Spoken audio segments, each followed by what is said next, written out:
It's Thursday, summer's coming to a close, and yet it's still hot as shit outside. I think it's high time we continue the most popular What If on the channel. Besides, I've kept you all waiting long enough.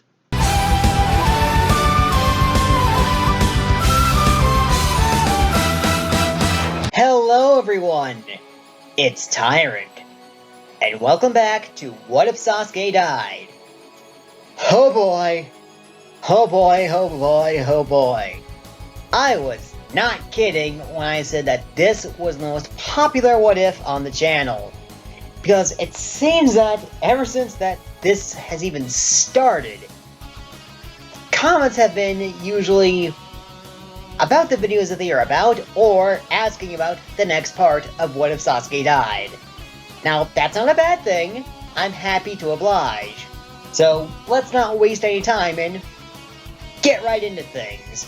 After all, like I mentioned before, I've kept you waiting long enough. It's been like, what, 2, maybe 3 months since we've talked about this?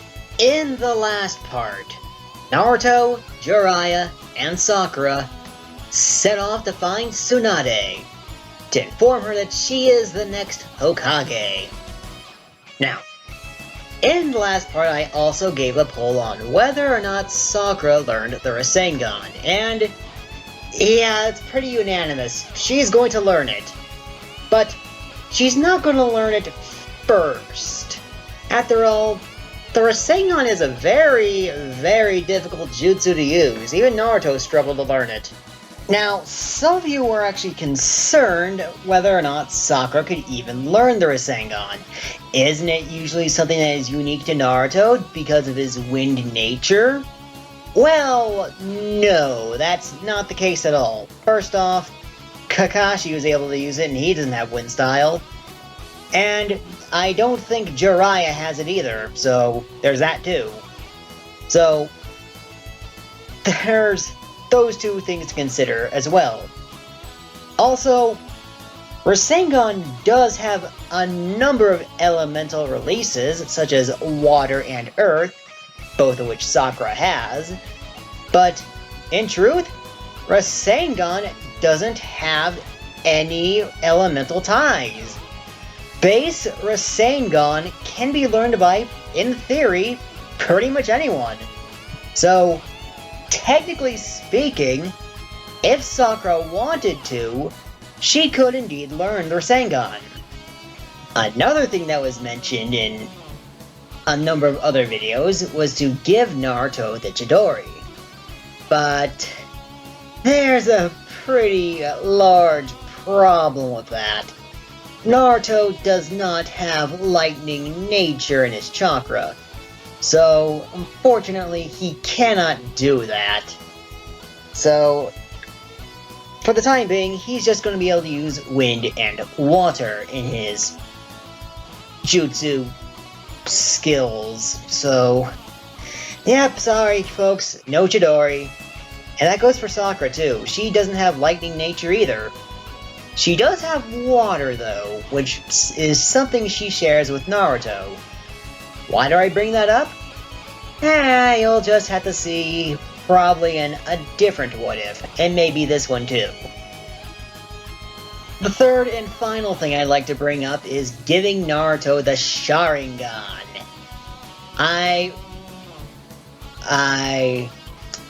You know what, let's just continue, alright? Let's just get on with this video.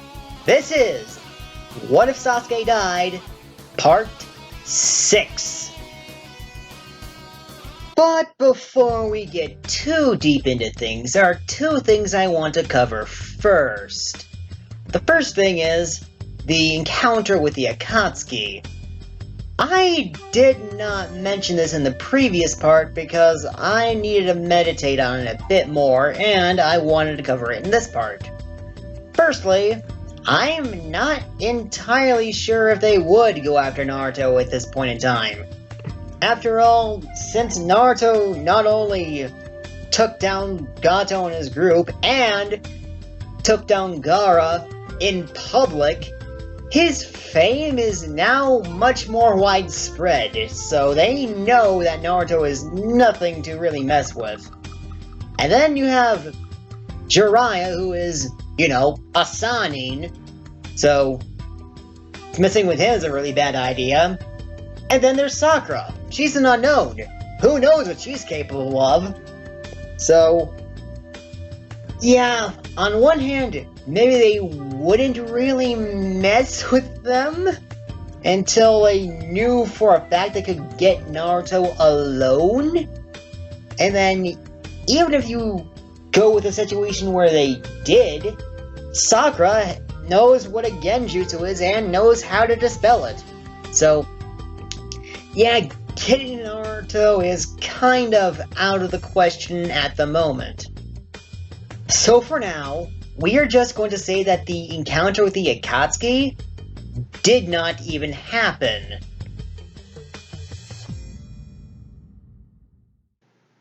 The second thing I want to cover is the moment with the ice cream, as mentioned in the previous part. That actually took place during the Rasengan training, not before. So that's just a quick retcon I want to do. It's still going to happen, mind you, it's just going to happen later than I said it did. Anyway, on to the video. Training begins with the water balloon exercise, like it does in the anime. And yeah, these two are still going to struggle. Now, Sakura is the one who realizes that they're not doing something right. The balloons they are making are smooth, not bumpy. And she gets the idea that maybe they need to churn the water and not just spin it around. So, instead of realizing it from a cat, Naruto realizes it from Sakura, and the two of them together are able to pass this with flying colors. In fact, I'm willing to bet that it's because of Sakura's help that Naruto is able to learn this part of the training with just one hand. So, yeah, we could essentially see a one-handed Rasengan Naruto. Thank you, Sakura. Speaking of Sakura, how is she doing with all this training? Well, her body is managing it. It hurts and she needs to rest a bit more, but she'll be darned if she does not master this technique. Because if she does, she'll have one more tool in her arsenal to protect Naruto, and she wants to do just that. The Chunin exams have shown her that there are definitely very strong ninja out there, and if, and this is a big if in this what if she actually did meet the Akatsuki, she would realize that there are a lot of dangerous people after Naruto. First, Orochimaru, now these guys? Yep, you bet your butt that Sakura's going to be doing everything she can to get stronger. She'll power through the pain. She's going to learn this technique. She's kind of stubborn that way. After they have both mastered the water balloon, it is time for the rubber ball training. And this one is significantly harder for the both of them.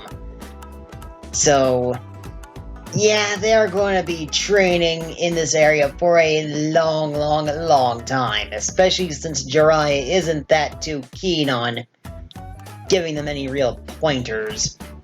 But, hey, at least there's food in the area with that festival going on, so why not take a break once in a while? And this is where that ice cream event comes in, so don't you worry, they still have that moment. Although, now that I think about it, I would imagine that a lot of people do know who Naruto is because of his fame. And maybe even Sakura a bit because of her relation with Naruto fighting Gaara. So to put it bluntly, when Naruto and Sakura are training, they are struggling quite a bit with the rubber ball, and when they are not training, they are either resting where they usually train, or they are out in town getting swarmed by fans. Ultimately, though, they do pass the second phase, and they begin to search for Tsunade proper now that they have a better idea of where to look. Naruto and Sakura do the third phase during the search, like what happens in the original canon. Now, the interaction with Orochimaru and Tsunade is fairly similar, but Dosu is there as well. And he has not forgotten about what happened in the Chunin exams, and he's still a little bit salty about that. Now, what happens when Jiraiya, Naruto, and Sakura finally meet up with Tsunade and Shizune? Well, fairly similar as in the original, only when Naruto challenges Tsunade, Sakura tries to talk him down, but Naruto refuses. He doesn't want to let this woman talk bad about the third Hokage after he gave everything he had to protect the Leaf Village. And to some degree, Sakura sort of understands, but that's no reason to talk that way to Tsunade. After all, she's a Sannin. But still, Naruto's having none of it and still challenges her anyway. Tsunade, of course, accepts Naruto's challenge, and what ensues is fairly similar to what happens in the original. Only when Naruto gets flicked to the ground, Sakura intervenes, and Naruto recovers and tries to join in too. And what we get is a double Rasengan. And yeah, that goes about fairly much the same as it does in the original with the both of them. Sakura gets kicked through a wall and Naruto into the ground. And Tsunade scolds Jiraiya for trying to teach these two kids something so childish and so unachievable. And Naruto again retorts, saying that it is his dream to be Hokage and yada yada yada, you know where this is going. We get the whole learn this jutsu in X days, and if you beat me in a challenge again, this necklace is yours, yada yada yada. So, let's just skip ahead to the part that we are all waiting for.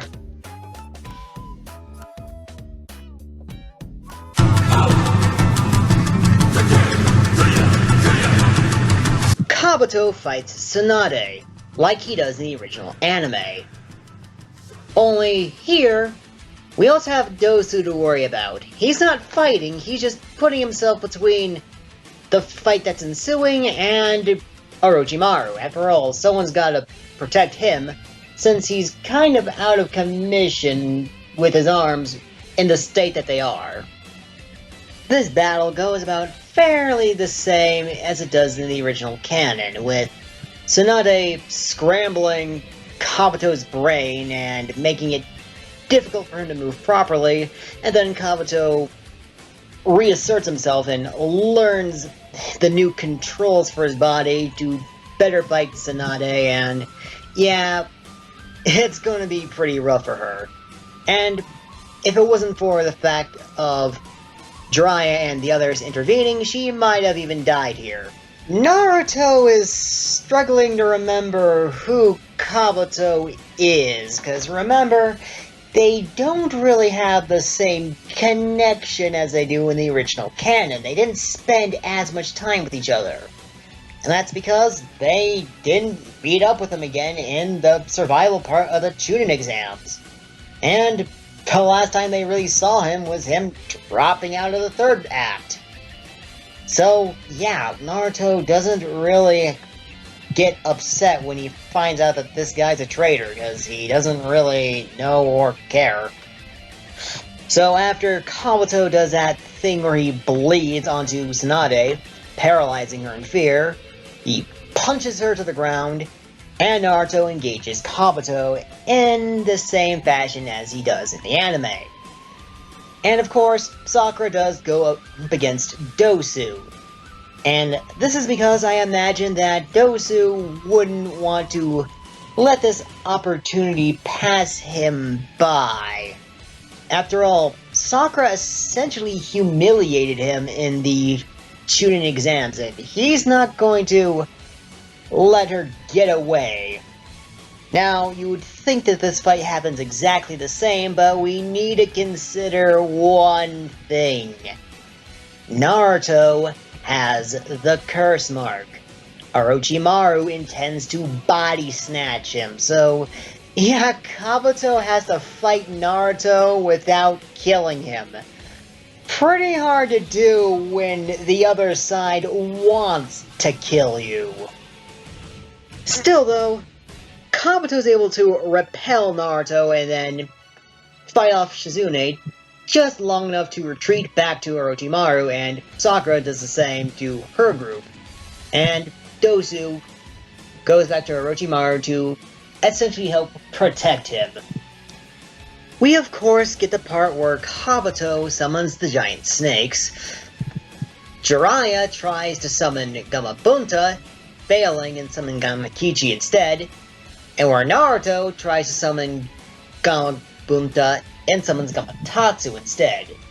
Now, the only difference here is that instead of scolding and sneering at Naruto, Orochimaru is rather impressed with Naruto. He hasn't really expected him to grow so powerful so soon. Granted, Naruto needs a bit more work, but the fact that he was able to do this at all is still pretty impressive. Anyway, the fight continues. Sakura re-engages with Dosu. Naruto helps Shizune fight Kabuto, and Jiraiya fights against Orochimaru. Now, Sakura's fight with Dosu happens about the same way as it does in Part 4 of this What If. She's doing fairly well, though Naruto still nearly gets eaten by the giant snake, and yeah, Kabuto is making Shizune's life hell. Jiraiya versus Orochimaru, on the other hand, is happening fairly much the same. Only difference is that Orochimaru is complimenting and thanking Jiraiya for helping Naruto to grow so strong. Now, Dosu does manage to incapacitate Sakura, and when he does, he starts to go after Naruto. And that makes things a bit difficult because, again, Orochimaru kinda wants Naruto alive. And I'm not sure if Dosu really knows that quite yet. Lucky for Naruto, he has an ace in the hole. The Rasengan! That's right, Naruto has mastered it. Now, it should be said that before this point that Naruto was indeed training the Rasengan, and so was Sakura. It's just that they weren't doing it to the extreme in the original canon, because I imagine Sakura would be scolding Naruto not to take things too far. So, yeah, although they weren't training as intensely, Naruto still does master the Rasengan before Sakura does. And one thing to note is that at the same time, Dosu did manage to get one last clean hit on Naruto. So the two of them connect to their bodies, and they both go flying. Dosu smashes against a rock, and Naruto goes flying next to, we'll say, Tsunade. Dosu's not dead, but he's grievously injured, forcing Kabuto to grab Dosu and take him somewhere safer on the battlefield to treat his wounds. While Tsunade does the same thing to Naruto, like she does in the original canon. Sakura is relieved to see that Naruto is okay, but also worried if he's even going to die here. And she's also very impressed to see what Tsunade is doing. She's never really seen this type of jutsu before. After witnessing the Rasengan now, Orochimaru is now even more impressed with Naruto, and is starting to see why the Akatsuki just might be so interested in him. And in addition, he's starting to see just how futile this battle is. He decides that maybe he should just cut his losses, abduct Naruto, and just get out of here. So what happens next is fairly similar to the original canon, only instead of trying to kill Naruto, he's just trying to kidnap him, of which Tsunade just gives him a nasty punch to the gut and sends him flying. The rest of this fight happens as it does in the anime, giant animals and all, while Sakura protects Naruto's body. What does Sakura do in all this? She just stands by Naruto as he's unconscious, and just makes sure she protects him while he's incapacitated. After all, Dosu might wake up as well and trying to come after them. Though, she also takes this time to reflect upon what she just saw this Tsunade person do. She's kind of impressed about this medical jutsu. Maybe she should ask this Tsunade to take her in as a disciple, so she too can learn medical jutsu. After all, it does seem to be very useful, and if a fight does ensue, and Naruto gets hurt, while she is unable to protect him, she would at least be able to heal him if the two of them make it out alive. And that's where we're going to leave things for now. Yeah, I've been going on for much longer than I usually do for these videos, but that's only because I feel like you guys deserve it. I have been rather absent with this What If for a while, and it is a channel favorite. So let's take this time to reflect on what just happened. Well, for one, Sakura's still going to be apprenticing under Tsunade. There's just going to be additional reasons for that, if not different ones entirely. And also, she knows the Rasengan now. We also need to consider that we rarely saw much of the Akatsuki. Though, don't worry, they will play a greater role in the story later on. You'll just have to see what I'm doing. In addition, the Leaf Village, or at least Jiraiya, Tsunade, Shizune, and even Sakura now know why Orochimaru is after Naruto. Because he wants to body snatch him, take over his body and use it for himself, as a new vessel for his rather decrepit form thanks to Third Hokage. But, yeah, they don't really know what they can do about that at the moment. But still, at least they now know about it. And of course, Dosu is still alive. So, he is going to be around for a bit longer at the very least. What do I have planned for him? Well, you'll just have to wait and see. Until then, that's going to be it for this video. Thank you all for watching. Be sure to like, subscribe, and hit that bell icon for more. And I'll see you all next time.